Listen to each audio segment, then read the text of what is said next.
할렐루야.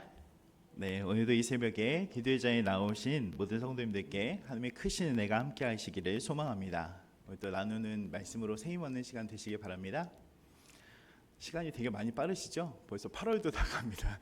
네, 오늘 내일이면 또 이제 9월이 다가오게 되는데 또 9월 잘 준비하시고 8월 잘 마무리하시는 모든 분들 되시길 바라겠습니다. 우리가 친구나 지인을 만나서 이렇게 이런저런 이야기를 나누다 보면 이런 이야기를 들을 때가 참 많이 있는 것 같습니다. 상대방이 무심코 던진 농담이나 가면 개그들 혹은 스쳐 지나가는 말들, 근데 그 말을 가만히 곰곰이 되짚어보고 생각해보면 이 사람이 진짜 하고 싶은 이야기가 이건 아니었을까라는 생각을 하게 될 때가 있습니다. 그렇죠.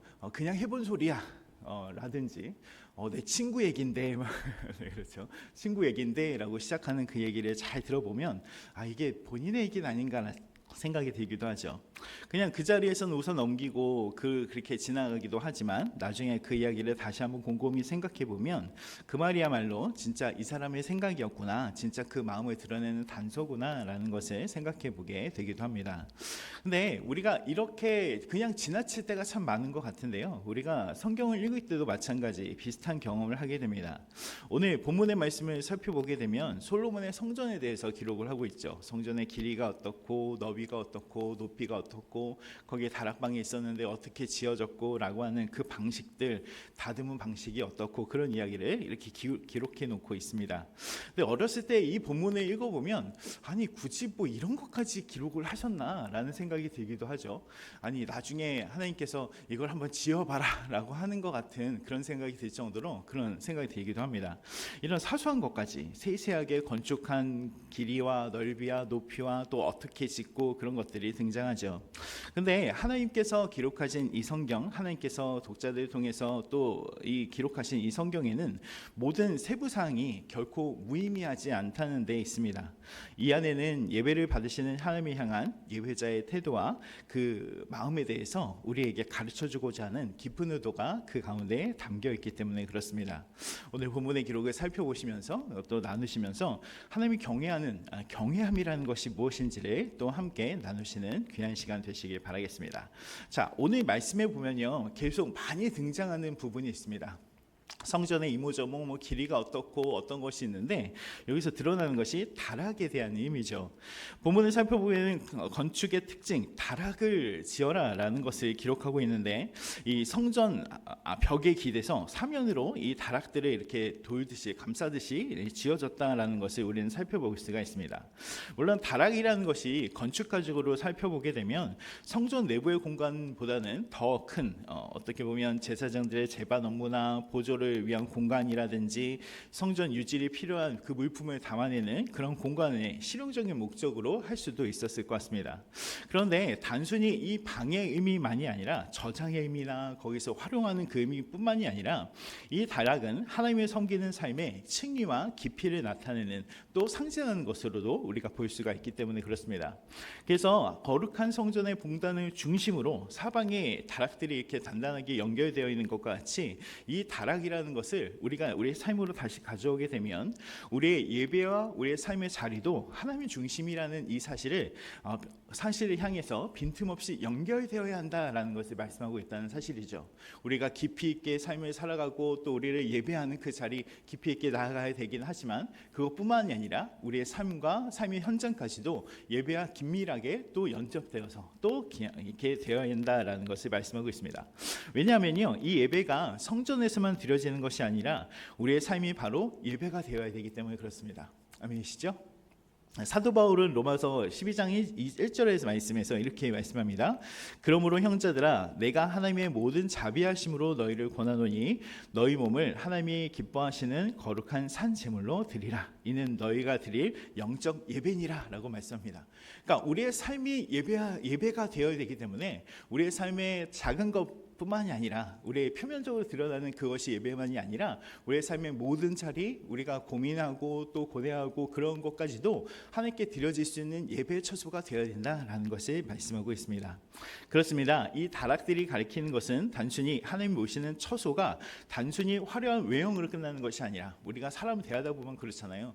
때로는 우리가 가면을 쓰고 대하기도 하고 우리가 보여주려고 하는 그것들을 대하게 될 때가 참 많이 있지만, 하나님이 대할 때는 그것뿐만이 아니라 하나님이 예배하는 사람의 모든 삶의 자리, 삶의 모습, 보여지는 것을 끝나지 않은 것이 실질적으로 구체적인 그 삶의 자리가 하나님을 향한 예배의 자리가 되어야 된다는 것을 말씀하고 있습니다.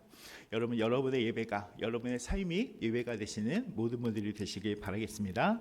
자, 두 번째는요, 열왕기상 6장 7절 말씀인데요, 같이 한번 읽도록 하겠습니다. 같이 읽겠습니다. 시작. 이 성전은 건축할 때에 돌을 그 뜨는 곳에서 다듬고 가져다가 건축하였으므로 건축하는 동안에 성전 속에서는 방망이나 도끼나 모든 철 연장 소리가 들리지 아니하였으며. 아멘.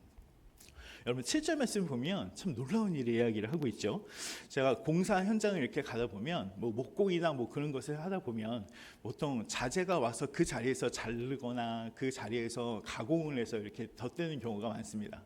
이럴 오늘 말씀은 그렇지 않았다는 거예요. 지금 공사 현장의 돌들을 크게 잘라와서 거기서 다듬는 것이 아니라 수치를 다 재고 모든 것을 다 준비해서 가지고 왔다라는 것을 표현하고 있기 때문에 그래요. 그래서 성전 안에서는 어떤 것이 없었대요? 도끼나 철 연장 소리가 아무것도 들리지 않았다라는 거 말씀합니다. 돌을 성전 건축 현장에서 깎고 다듬지 않고 아예 돌을 캐내는 그 채석장, 그 뜨는 곳에서 미리 완벽하게 규격에 맞게 다듬은 뒤에 그 현장으로 가져와서 그것을 얻는 그런 방식을 취했다는 것입니다.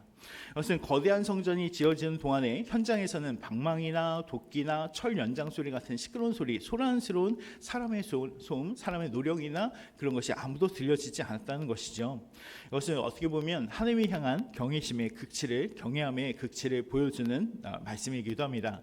이것은 두 가지를 보여주는데, 한 가지는 무엇이냐면 거룩한 하나님에 대한 존중이고, 그리고 두 번째는 하나님을 향한 보이지 않는 곳에서 우리가 행해야 되는 정교한 수고를 나타냅니다. 첫 번째, 우리가 거룩한 하나님에 대한 존중을 나타내야 되는 그 이유는 무엇이냐면, 그 어떤 의미냐면 하나님의 임재가 머무는 성전이죠. 이곳 가운데는 세상의 요란함이나 분주함, 그리고 인간의 사람의 공로나 수고를 과시하는 소리가 울려 퍼지면 안 된다는 뜻입니다. 그러니까 우리가 드려지는 예배, 그 성전에 우리의 것이 아니라 하나님의 것들로 드러나야 되고, 하나님께서 주신 은혜로 드려야 되고, 하나님께 주신 사랑으로 넘쳐나는 것이 예배의 자리, 또 그 성전이 되어야 된다는 것을 알려주고 있습니다. 그리고 두 번째는 무엇이냐면, 성전이 세워지기까지 돌을 다듬는 과정 가운데 있는 치열한 소리와 또 고된 수고가 필요하기도 했는데, 근데 어쩌면 편리를 위해서 혹은 남에게 보여주기 위해서, 우리가 이렇게 공사합니다 라고 보여주기 위해서 들려지는 현장의 소음이 아니라 보이지 않는 곳에서 묵묵히 이루어지는 정교한 헌신이 그 안에 담겨 있어야 된다는 것을 말씀합니다. 여러분, 우리가 예배를 드릴 때요, 우리가 예배를 매일마다 드리고 매주마다 드리고 매수요일마다 드리게 되면 그 예배가 습관처럼 우리 생활이 되어질 때가 참 많이 있습니다. 근데 그 생활이 되어지는 것이 참 좋은데, 그것이 우리가 거룩하고 경건하고 그렇게 드려지는 예배면 참 좋지만, 그것이 그렇잖아요. 습관화되어지는 것, 매너리즘이라고 얘기를 하는데, 습관화되어지고 어떻게 보면 하루하루 살아가는 그 삶의 모습들이 되어지게 될 때, 때로는 그 예배에 이러한 경외함이 간과되어지는 일이 일어날 수 있기 때문에 그렇습니다. 오늘 말씀을 보게 되면 성전을 준설하는, 이 성전을 건축하는 솔로몬과 그 사람들이 오늘 만드는 방식을 보게 되면 이것은 하나님을 향한 마음과 정성을 의미하는 것을 보게 됩니다. 우리는 예배 가운데 나아갈 때 준비된 마음을, 또 하나님의 거룩하신 하나님을 향한 경외의 마음과 태도를 갖추고 나가야 할 줄로 믿습니다. 여러분, 그렇게 나아가시는 여러분들 되시길 바라겠습니다. 자, 오늘 말씀을 보면요, 이것이 등장하죠. 1절 말씀을 보게 되면 좀 궁금한 점을 마주하게 됩니다. 그것은 무엇이냐면 1절 말씀입니다. 같이 한번 읽어볼까요? 같이 읽겠습니다. 시작. 이스라엘 자손이 애굽에서 나온 지